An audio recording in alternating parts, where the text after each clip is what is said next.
अस्सलाम वालेकुम grade 9 students.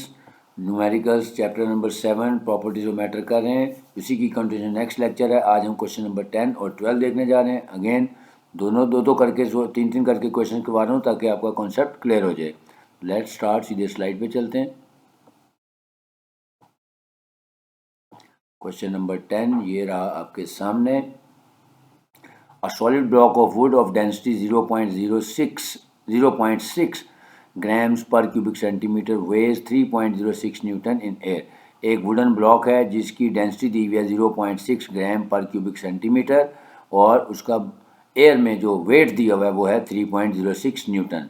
Find क्या करना है? Volume of the block in the air and volume of the block when immersed in water, जबकि उसकी डेंसिटी दी हुई है 0.9 ग्राम पर क्यूबिक सेंटीमीटर। इसका मतलब है कि हमारे पास एक ब्लॉक है, उसका वेट दिया हुआ है और उसका हमें डेंसिटी बताई हुई है एयर में भी और उसकी डेंसिटी बताई है इन वाटर या इन लिक्विड भी दी हुई है। और हमें मैस फाइंड करना है उसका, दोनों सूट वॉल्यूम फाइंड करना है दोनों सूरतों में, कि volume in the air and volume in the liquid या volume in the water find करना है। तो गिवन डाटा लिख लेते हैं पहले। Density of the block in the air दी हुई है 0.6 ग्राम पर cubic centimetre and weight of the block is 3.06 newton. फिर density of the block in liquid दी हुई है 0.9 ग्राम पर क्यूबिक सेंटीमीटर और volume of the block in air यानी V1 फाइंड करना है और फिर volume of the block in liquid यानी V2 फाइंड करना है। यानी दो तरह का हमने वॉल्यूम फाइंड करना है। अब हमें पता है कि वॉल्यूम का फार्मूला होता है मैस ओवर डेंसिटी। तो सबसे पहले हमें मैस चाहिए क्योंकि क्वेश्चन का जो गिवन डाटा है उसमें मैस के बारे में कुछ नहीं बताया, लेकिन हमें यह पता है कि वेट ऑफ द ऑब्जेक्ट या वेट ऑफ द ब्लॉक दिया हुआ है वो कितना है 3.06 न्यूटन।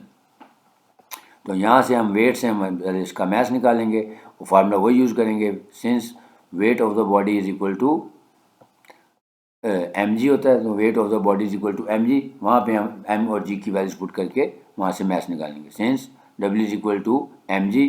अब यहाँ पे देखें वेट हमारे पास दिया हुआ है 3.06 न्यूटन और यहाँ से देखें ये जी यहाँ मल्टीप्लाई है, यहाँ के डिवाइड हो जाएगा। So mass is equal to weight over G और जी की वैल्यू हमें पता है 10 होती है, तो यहाँ पे हम वैल्यूज पुट कर देते हैं। So mass is equal to weight over G, तो वेट है हमारे पास 3.06 डिवाइडेड बाई 10, तो 0.306 किलोग्राम आ गया। लेकिन क्योंकि डेंसिटीज़ जो हमें क्वेश्चन में दी हैं वो उनका जो यूनिट दिया हुआ है वो ग्राम पर क्यूबिक सेंटीमीटर दिया है, लिहाजा इसको हम ग्राम्स में कन्वर्ट कर लेंगे। So 1 kg is equal to 1000 grams होता है, तो लिहाजा मैं इसको kg की जगह 1000 से मल्टीप्लाई कर दूंगा, तो मेरे पास वैल्यू आ जाएगी 306 ग्राम्स। अब हमारा मैस आ गया है। अब हम दोनों वॉल्यूम्स निकाल लेते हैं, वॉल्यूम इन द एयर और volume in the liquid. Next slide पे चलते हैं। So using formula density is equal to mass over volume और volume is equal to mass over density. आप ये डायरेक्ट भी लिख सकते हैं, लेकिन आपको समझाने के लिए किया कि नॉर्मली आपने ये फार्मूला याद किया होता है तो ओरिजिनल फार्मूला लिख के भी आप उसको मॉडिफाई कर सकते हैं। So V1 is equal to mass over density, तो मैस है हमारे पास 306 और जो डेंसिटी दी थी एयर में वो थी 0.6, इसको डिवाइड कर दिया तो हमारे पास आंसर आ गया 510 सेंटीमीटर क्यूब, ये इसका वॉल्यूम आ गया। Next V2 is equal to again mass over density. अब जो डेंसिटी हमारे पास है वो पानी में जो लिक्विड में थी वो थी 0.9, so 306 divided by 0.9 is equal to 340 centimetre cube. Hence, the volume of the object in the air would be 510 centimeter cube and that of 340 centimeter cube in liquid, which is the required answer. Next question number 12. Young's modulus का formula है, ये भी बहुत आसान है, सिर्फ फार्मूले को पहचानना होता है, समझना होता है।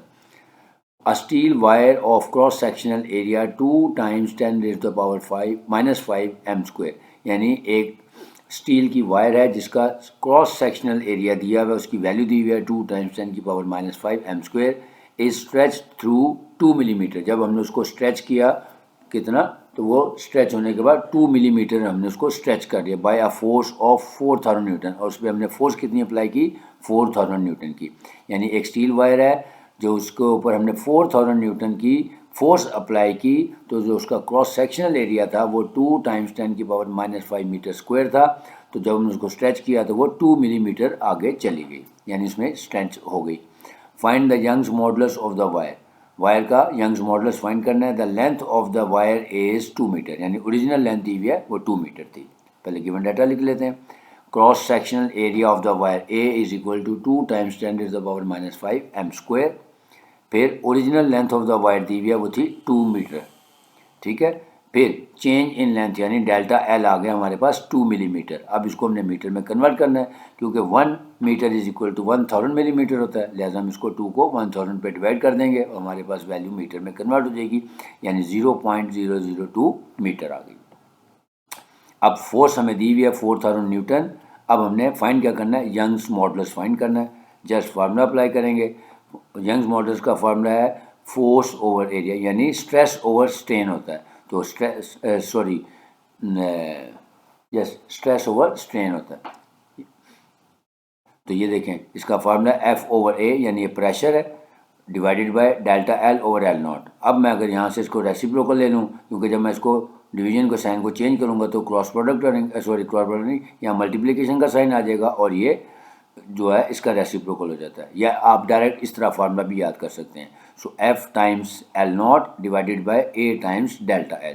तो ये इसका फार्मूला है। जैसे इसमें वैल्यूज पुट करते हैं, चाहे आप इसमें वैल्यूज पुट कर सकते हैं, आप यहाँ पे भी पुट कर सकते हैं वैल्यूज, और बाद में इसको यहाँ क्रॉस प्रोडक्ट यहाँ पे मल्टीप्लिकेशन साइन लें और इसका रेसिप्रोकल ले लें और तब भी आंसर सेम ही आएगा। तो मैंने इसलिए दोनों लिख दिए, जो आपको आसान लगे वो फार्मूला आप याद कर लें। अब वैल्यूज पुट कर देते हैं। सो वाई इज इक्वल टू 4000, यानी एफ की जगह आ गया 4000, ओरिजिनल लेंथ थी हमारी 2, फिर ए एरिया दिया हुआ था 2 multiplied by 10⁻⁵ times delta L, change in length थी 0.002। यहाँ पे अब कैलकुलेटर से आंसर निकाला तो आंसर आ गया हमारा 2 multiplied by 10⁻⁻11 newton per square metre. Hence the required Young's modulus is 2 times 10⁻⁻11 newton per square metre. तो ये था क्वेश्चन नंबर 10 और 12। उम्मीद है आपको समझ आया होगा। मैंने इसीलिए 2-2 सवाल करके 3-3 सवाल करके आपको ये पूरे चैप्टर के सवाल सुनाए, क्योंकि बहुत इंपॉर्टेंट चैप्टर है। और अब वैसे भी जो बोर्ड की स्कीम होती है, पहले होता था कि पहले 6 चैप्टर कर लें तो बात बन जाती थी, अब ऐसा नहीं है। तो ये न्यूमेरिकल्स जो है वो किसी भी चैप्टर के साथ अटैच हो जाते हैं नई स्कीम के साथ। नई स्कीम के बारे में इंशाल्लाह आपको जल्दी बताऊँगा, तो इसलिए न्यूमेरिकल्स आपको सारे आने चाहिए। तो अगर आपको वीडियो पसंद आई है तो आपसे रिक्वेस्ट करूँगा कि इसको लाइक भी कर दें और शेयर भी कर दें। और अगर कोई आपने कुछ सजेशन वगैरह देना है तो आप कमेंट बॉक्स में सजेशन भी दे सकते हैं। और जो लोग फर्स्ट टाइम लेक्चर देख रहे हैं उनसे भी रिक्वेस्ट है कि चैनल को सब्सक्राइब कर लें, ताकि आइंदा आने वाली वीडियोस आप तक खुद ब खुद पहुँचें। और फिर आपको ये बताऊंगा कि ये चैनल है, इसकी आप प्लेलिस्ट को भी विज़िट करके देख सकते हैं, क्योंकि इस चैनल पे फ़िज़िक्स, मैथ और उसके अलावा स्टैटिस्टिक्स वगैरह के और भी काफ़ी सारे टॉपिक्स कवर किए जाते हैं। लेकिन असल मकसद क्या है कि इस चैनल पे जो भी आपको सब्जेक्ट के न्यूमेरिकल्स कराए जाते हैं या उसके कॉन्सेप्ट क्लियरेंस के ऊपर फोकस किया जाता है और आसान तरीन तरीके से कराया जाता है, स्टेप बाय स्टेप समझा के, ताकि बच्चे जो एग्ज़ाम दें तो उनके इंशाल्लाह A+ ग्रेड्स आएंगे। तो इसी रिक्वेस्ट के साथ दोबारा कहूँगा कि चैनल को अगर आपने सब्सक्राइब नहीं किया तो कर लें, ताकि वीडियोज़ आपको खुद ब खुद पहुँच जाए। अब इंशाल्लाह हमारा सर्वे क्वेश्चन नंबर 11 रह गया, उससे रिलेटेड एक इम्पॉर्टेंट एग्जाम्पल रह गई है, उसके साथ आपकी खिदमत में जल्दी मुलाकात करूँगा। इजाज़त चाहूँगा। अल्लाह हाफ़िज़।